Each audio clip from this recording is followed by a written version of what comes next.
Welcome to the Gentleman Project podcast. I'm Cory Moore.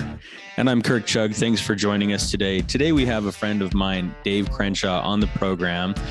Dave develops productive leaders in Fortune 500 companies. He's spoken at universities and organizations of every size. He's appeared in Time Magazine, USA Today, Fast Company, BBC News. His courses on LinkedIn Learning have been viewed tens of millions of times. So you know this is good content. He has 5 books that have been published in 8 different languages, traveled the world speaking about the things he writes about. And the most popular of his books is The Myth of Multitasking, which you've probably heard of. It's a bestseller. As an author, speaker, and online instructor, Dave has transformed the lives and careers of hundreds of thousands of people around the world. Dave Crenshaw, thank you for joining us today. We are honored to have you on the podcast. Hey, thanks, Kirk. I'm really excited to talk to you guys. I love what you're doing. Well, thank you, Dave. We appreciate that. Tell us a little bit about your family. What are the ages of your kids, and what does life look like at home for you? Yeah, so I just had the 20th anniversary with my wife, and we have 3 kids. So my oldest right now is 16. That's my son. And then I have a daughter who's 12 and another daughter who's 8. So 3 kids, 4 years apart. And it's a lot of fun. They're a priority in my life. One of the things that you often talk about is the myth of multitasking.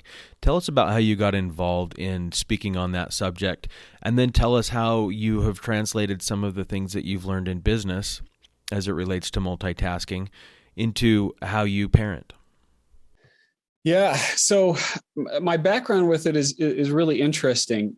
So the first thing that's helpful to understand is that I was diagnosed as off the charts ADHD. In fact, to quote the psychologist who gave me a couple of tests and then gave the diagnosis, he used the word, "You are freaking off the charts ADHD." So I discovered that fairly early in my career as a business coach. And so I knew that, well, first of all, I discovered that when it was important for me to deal with that when I found out that my wife was pregnant. When she said that to me, I thought, my gosh, I need to improve. I've been jumping around from career to career. And so then that's when I went and sought the help of a psychologist, and he gave me those tests because I knew that a life was coming into this world and I wanted to help provide for it. So that's sort of the first step. Then the second step was I needed to figure out how to take care of this for myself. I needed to be more organized. I needed to be more productive. I had clients that I was working with as a business coach, and I recognized that, I wasn't doing right by them in terms of how disorganized I was. So I started to try to put together a time management program to help myself, one of the most disorganized, crazy, busy people in the world. I call people like me chaos masters. They've learned how to go through life without ever really having dealt with the chaos they create. So I created that time management program for myself. And then I realized, wait a minute, I'm working with entrepreneurs, I'm working with small business owners, and time management isn't their number one problem. All entrepreneurs want more sales. That's number one. But number 2 is more time. And what I put together was a different kind of program. There are lots of different people out there who teach about time management, and they teach great things. But the problem is most people who teach it are focus masters. They're people who are inherently organized, have never had any issues with time management or disorganization. And their programs weren't adapted for mere mortals like me and the people that I was working with. So I created a very, very simple approach to deal with it. And one of the biggest problems and the culprits of people feeling disorganized is that they're attempting to multitask. They're attempting to do multiple attention requiring things at the same time. But the reality is when you do that, you're not truly multitasking. You're in fact switch tasking, meaning your attention is switching rapidly back and forth between these tasks. So first, I created a program to help people reduce those attention switches. And then from that, my first book, The Myth of Multitasking, came out of it. And then from that led to what's really become the biggest part of my career, which is my courses on LinkedIn Learning, in particular, time management fundamentals. So that's the background with me. Then in terms of, with my family, I've made it a priority in my career to make sure that I'm always giving them attention, that I'm always, the kind of father that I would want to have myself. And so that's been about creating a structure to my week, to my days, so that I turn things off, that I set work aside at the end of the day, that I'm not checking my email. I'm not even thinking about work, so that I can be present with my family and be there when it matters most. So a couple things, Dave. Number one, how do I access this LinkedIn learning that you mentioned? Yeah. So the first thing is, if you have a premium LinkedIn membership, like a career seeker or an employer sort of thing, if you have a premium membership, you already have access to LinkedIn Learning. It's just included as part of it. And if you're not familiar with LinkedIn Learning, I call it the Netflix of learning. It's very, very similar. They have, I think close to 20,000 courses now on everything from like my course on time management to being a better listener. I think they've even got some music lessons on there. So if you don't have a premium membership, you can get a free 30-day trial. If you go, this will take you right to my courses. If you go to davecrenshaw.com/learn, and then typically you can get a 30-day free trial. If you want to continue with that, then there's a subscription fee. I think it's under $30 a month. Yeah, because I think all of us are trying to manage our time better, whether we're horrible at it, sufficient at it, or pretty good at it. We can always do better with that. And I have to remind myself of that over the years. So I think that's, vital information for me anyway. And then my second question is there, in addition to, this myth of multitasking, what other time management tools have you put in place in your life is question one. And question two would be, how have you taught your children some of these principles? Yeah. Well, the interesting thing about that, Cory, is people will ask me like, Dave, what's your favorite app? Like everyone's looking for technology. What's your favorite app? What's the phone that you use? All these different questions.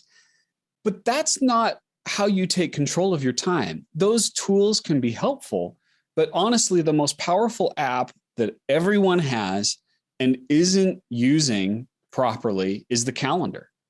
Just that simple, lowly app of scheduling time in your day. And so a big part of what I teach others and what I practice myself is using the calendar consistently. I refer to the calendar as a time budget. If you think about what a budget is, right? And that's an important principle to teach your kids. A budget in a money sense is we have to live within our means. There's a certain amount that we're going to set aside for education. There's a certain amount that we're going to set aside for savings and for having fun, all of those different things. And by the way, that is a principle that we teach our kids. We've got different jars that they put money into to keep track of that. So living within your means is very important in terms of money.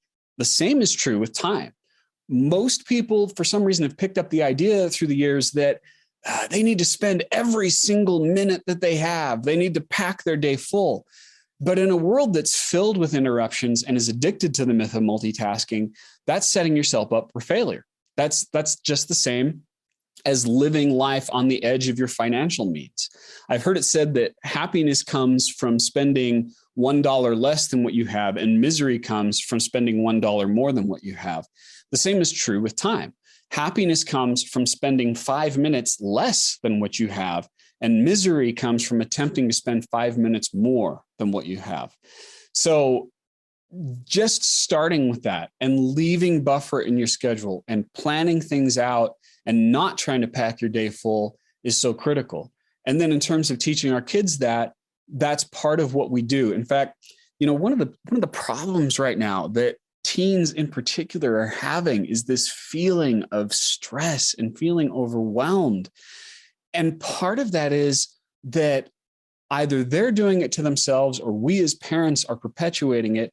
We're giving this idea that you've got to do it all, right? You got to be on a sports team and you got to be on a club and you got to have perfect grades. And the list just goes on. And that's setting them up for failure. That's setting them up for stress. So part of what we've done as parents is taking a look at what our kids want to do and say, which of these things really matters? Which is most important? And that means sometimes you're going to have to say no. And when you say no to something, you're saying yes to something that's more important. I love that, Dave. There's so many nuggets that you just gave us in there. You also talk a lot in your book about the costs of switch tasking or multitasking, which I've always loved. Can you walk us through what those 4 costs are? And the reason I bring this up is our kids know when we're present or not. And it takes me back to what Dave Rudder said a couple of weeks ago on the podcast. He said, wherever you're at, be there. And when we're not mentally present with our kids, if we bring work home, if we're worried about something else that's going on in our lives, our kids they almost have a superpower of knowing that mom or dad is not, they're here physically, but they're actually not here with me. Talk to us about some of those costs and what that can do to relationships. Yes. And by the way, if you want, there's an exercise that I do in my speeches. I do it in my courses. And this is a great thing to do with your family. You know, when you're sitting down together, you're having a family night, do this together. If you go to davecrenshaw.com/exercise, or just search for Dave Crenshaw multitasking exercise. It'll usually pop up as the first thing on YouTube or on my website. So there's a little activity that you do where you simulate switch tasking, and then you compare the result versus doing one thing at a time. And that exercise illustrates 3 costs. Number 1, things take longer. Everything that you attempt to do will increase, and you'll spend more time trying to complete it just simply by segmenting your attention. Number 2, the mistakes you make will increase. The quality of your work is going to get worse when you try to switch task, even when doing something simple like copying numbers and letters, which is what the exercise is all about. And number 3, your stress levels increase. And if you think about how much stress people are feeling right now, I've found in my coaching and my consulting that the biggest part of the reason why people are feeling stressed is because they're trying to do too many things. There is also a 4th effect. That exercise doesn't cover it, but the 4th effect is that when you switch task on a human being, so like with your kids, or if they do it with you or with their friends, when you switch task on a human being, you damage the relationship. You're communicating to that person that they are less important than whatever it is you're doing at the time. With you playing with your phone, playing a game, whatever it is that you're doing, you're letting that person know you're not important. And now none of us would at work, we'd pick up the phone, thanks for calling XYZ company where you're unimportant. How can I help you? Or you don't wake up and you go down to your family and go, hey, how's everybody doing? You're unimportant. What's going on today? Right? We never do that. Never. And that's exactly what we do when we are using our phones and our devices when someone else is trying to get our attention. So, and I'll admit, I'm not perfect in this myself. It's really easy to get sucked into that glowing screen, but I try to practice as much as possible that when my kids are talking to me, I put down the phone. Certainly we have times of the day, certainly at dinner time, no phones are allowed. Whenever you have a conversation with someone, you have to recognize they are the most important thing. That screen needs to get put away, and you listen to them until you've taken care of what needs to be taken care of and you've given them full attention. We've all been on the other end of that, right? We've all been at lunch with somebody who's left their phone on the table and they're there at lunch with you, but half of the time they're looking over to see what their notifications are. Yeah. It's not like we need a reminder of what it feels like to be the person across the table from that person.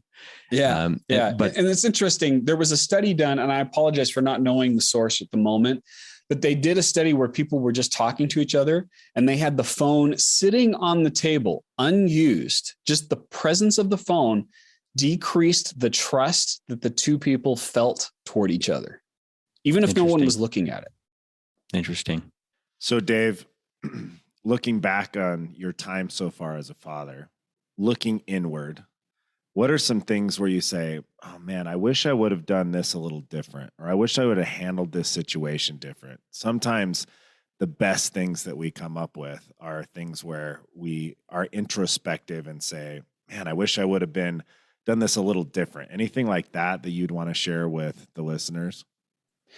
That's an interesting question. The first thing I would say is I try not to dwell too much on that, because to be a parent is to fail. Oh, that's for sure.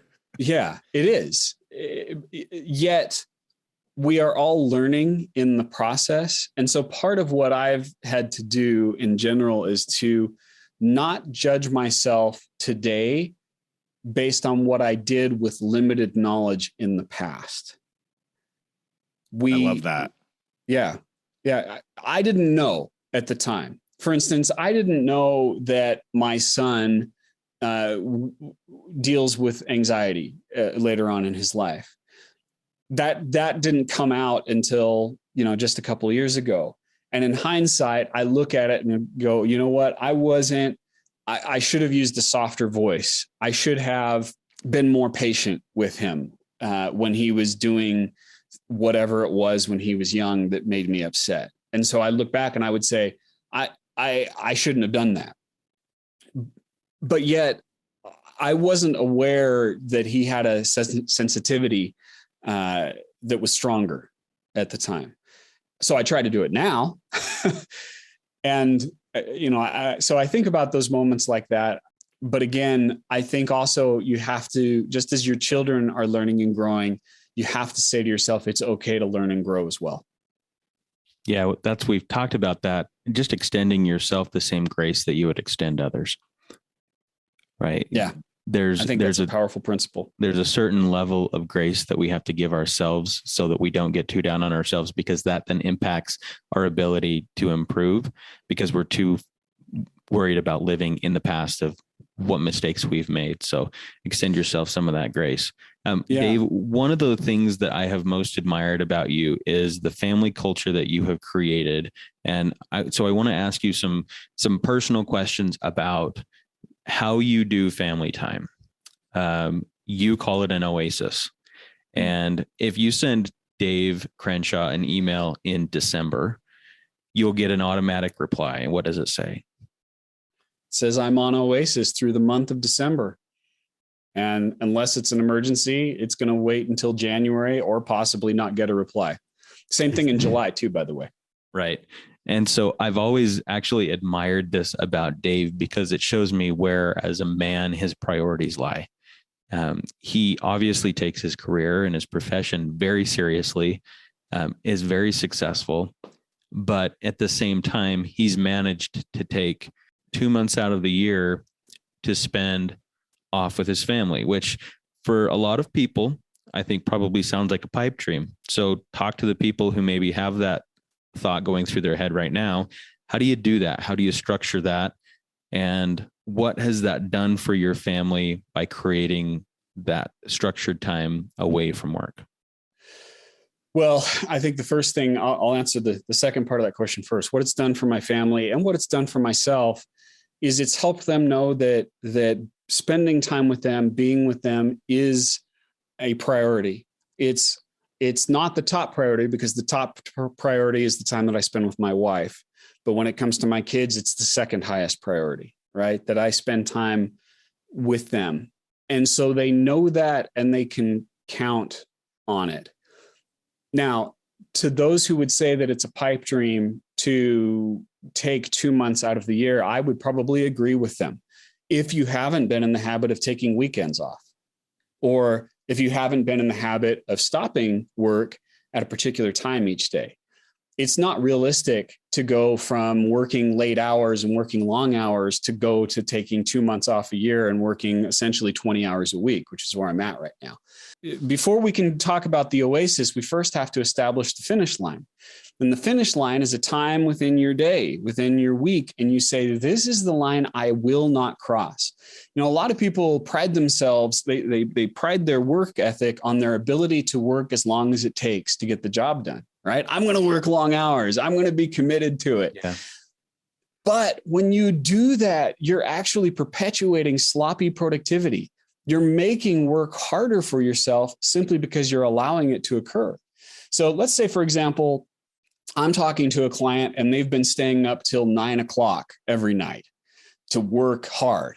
And I say, okay, great. We're not going to jump to a 9 to 5 job. You're not there yet. But how about we set the time at 8 p.m.? Let's set a boundary and then let's work on it for a while and then stretch it. It's the same thing like lifting weights, right? You don't just jump to, I'm going to bench press 300 pounds for whatever it is. It's small steps. So we start with small steps to create those boundaries in your day. And you say, I'm not going to work on the weekend. And you start practicing that. Then you can start shrinking it a little bit at a time. And every time you shrink it, there's some discomfort. And you go, wait a minute, I can't make this work. But you say, I'm going to have to make this work. What needs to change? And that's where like my time management training comes in. That's where being a better delegator comes in. That's where, improving your systems and your processes come in. And I guarantee you, anyone listening to this through a little bit of effort can shave about 40 hours of work time off their schedule and still get everything done. So you can basically give yourself one extra work week's worth of time every month. That is very practical. I've talked to people, Kirk, I've coached them, people who like one guy, he said, when you told me I'd get 40 hours per month back, I thought you were insane. I thought you were full of it. And he called me, he's like, Dave, it's 3:30 right now. I don't know what to do with myself. Isn't that a wonderful problem to have? And it's very, very, very doable. That's incredible. I need to work on this, Dave. This is on my to-do list now. You mentioned that you are like high levels ADHD. And I've actually known a few other people that are friends of mine that have had that same, I'll call it superpower, because a lot of people I know who are ADHD and focus their attention kind of feel like superpowers to me. Do you have any advice or thoughts on that, since you're one of those people, for those who might be listening who have the same designation? Yeah. Well, and I'll come at it from the same standpoint that I come at it with my children. I've got someone who is also extremely off the chart ADHD. And one of the things about that is understanding the valuable obsession. To have ADHD, or also several other similar, mental health challenges, is to be obsessed. It is to say, there is something that I grabs my attention and it pulls me in and it locks me in. So what I've tried to encourage my kids to do is to choose an obsession that has value. In particular, I would say in a career sense. And I can go into the aspects of why I focus on the career side, but you find something that has value and then feed that obsession. When you love what you do and when you spend an extended time period at it, you will naturally get better and better at what you're doing. So along with those limits that I create with myself, I also make sure that I focus my time on my most valuable activities. This is something I call my MVAs in my time management program. So you choose, anyone watching this probably has a whole bunch of job descriptions, no matter what your career is.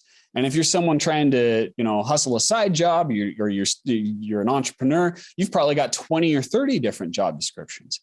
But of all those things, only one or two are most valuable. And you want to structure your day in such a way that you're spending the majority of your time on what's most valuable.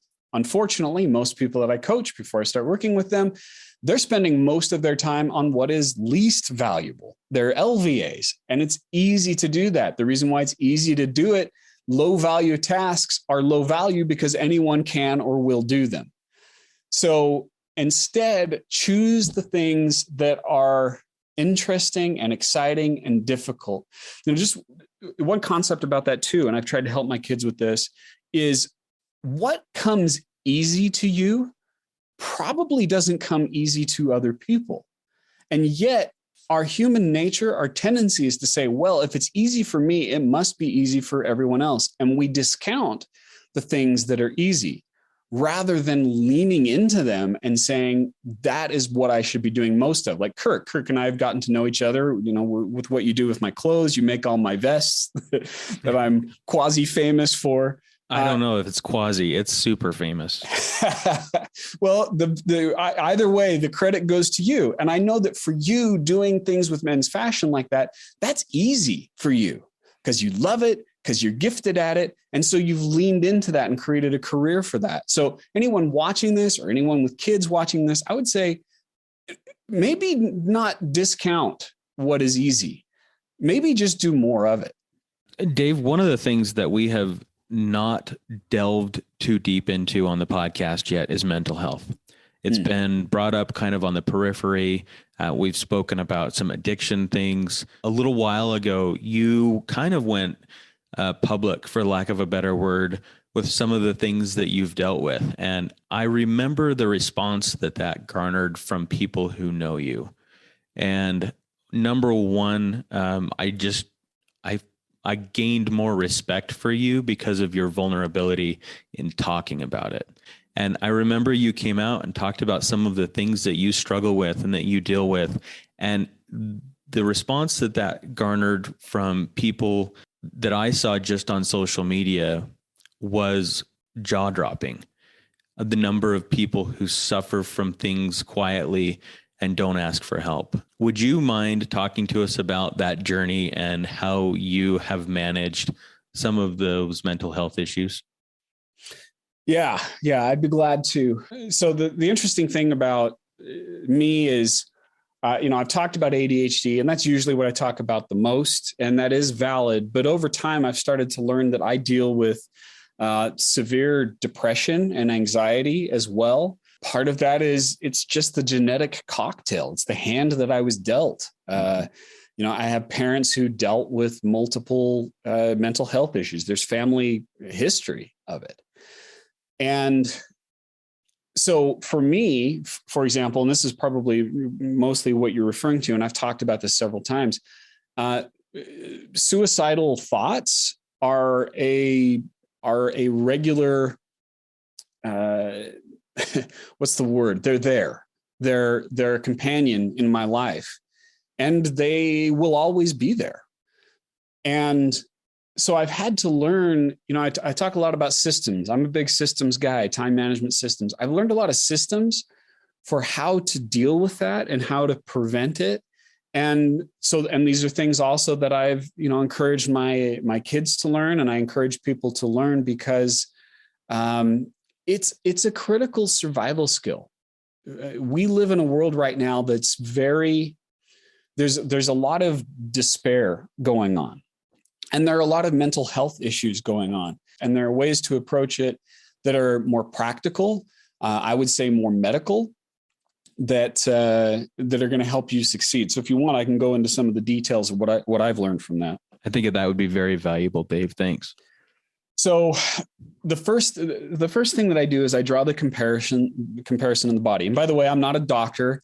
In fact, all this is an encouragement to go work with the right kinds of doctors. And I'll talk about that in a second. But I can speak from a great deal of experience. I'm 46. And what I've learned is that the brain is an organ just like your heart. And if you think about your heart, let's say you have a heart condition, you had a heart attack. There are certain things that you'll do. For instance, you'll go work with a doctor, a specialist in the heart, and you'll probably also work with a therapist, like a physical trainer, to strengthen that heart, or even a dietitian. Well, if you're dealing with mental illness in any way, your brain is still an organ. So you want to work with a doctor, in particular, a psychiatrist. This is very important. In fact, I just heard a story from someone who deals with similar issues, and they went to their general practitioner, and the general practitioner is like, you have depression. Here's some meds for it. And it made things far worse because that person isn't a specialist in the brain. So you work with a psychiatrist, and then you also work with a psychologist. That's the therapist side of things. So the psychiatrist is going to help identify whether or not there are some genetic underlying conditions, whether or not there's a brain chemistry issue, whether or not medication is necessary, just like there might be medication necessary for a heart condition.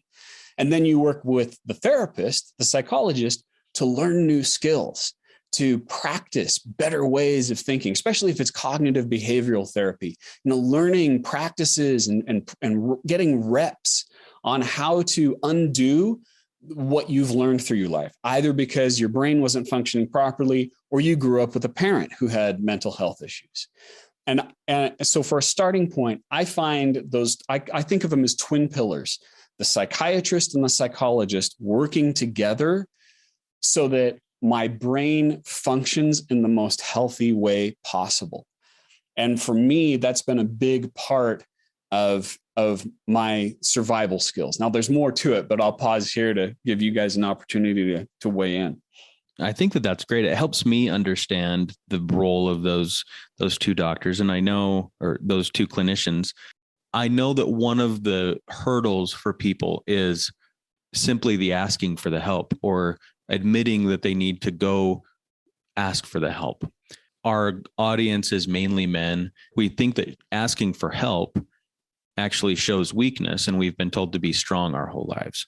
And because of that, we can't swallow our pride enough to ask for help that we need.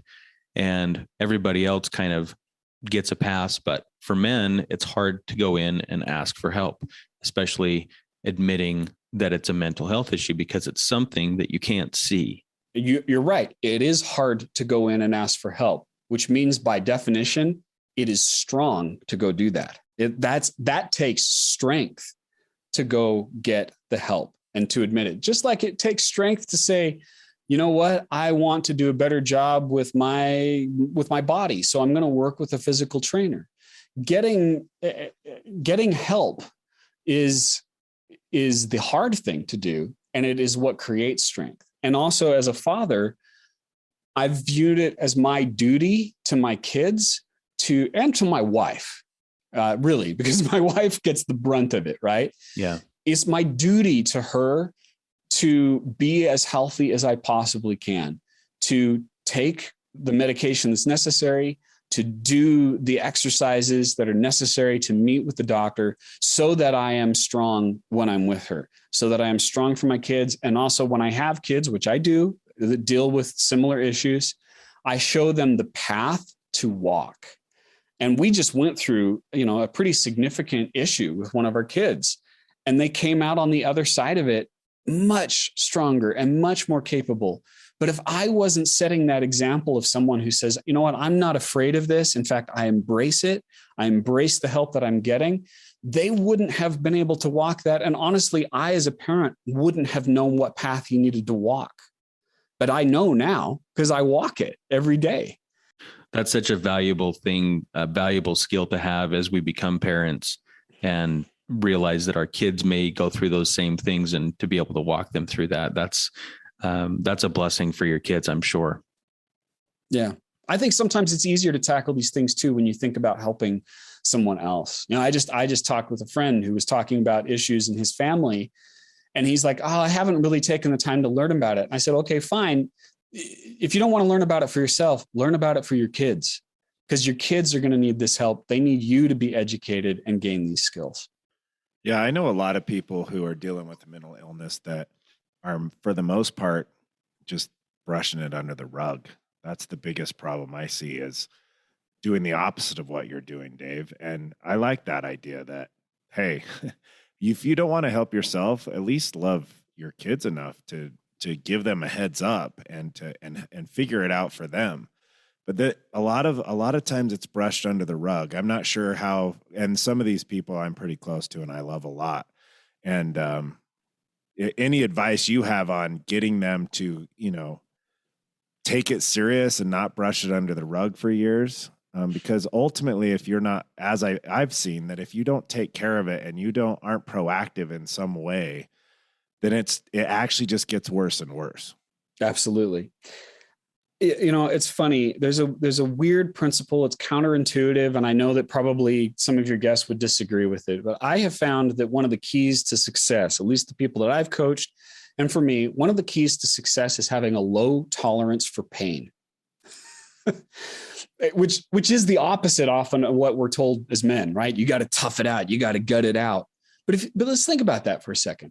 If you're willing to put up with pain, if you're willing to push through it, you're allowing things to occur in your life that are possibly unhealthy, or even in your career, right? You're allowing yourself to every day get a little bit less than what you should be getting out of yourself or out of your job, and making a little less money than what you could or should be making if you weren't just grinning and bearing it.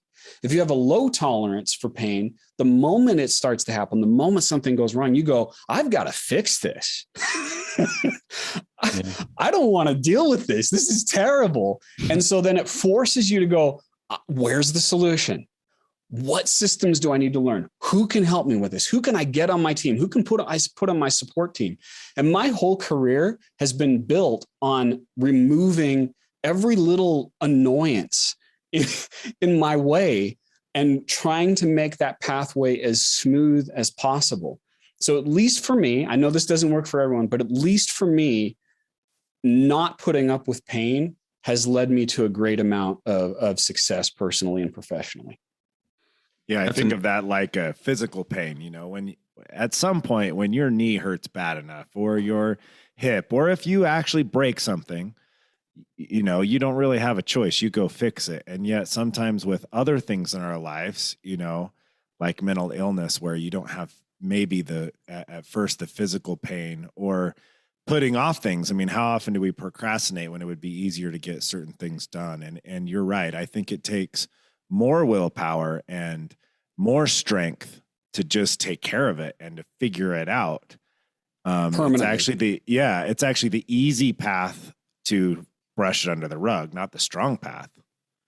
Yeah. How do I change my systems? What do I need to do to make this never be an issue for me again, or at least make it extremely unlikely that it'll be an issue for me again? Whether that's I'm working long hours at work, or I'm feeling extremely depressed and bad about life and myself. That's not something you want to allow to occur. That's something you want to get some help for, so that it doesn't become as much of an issue anymore.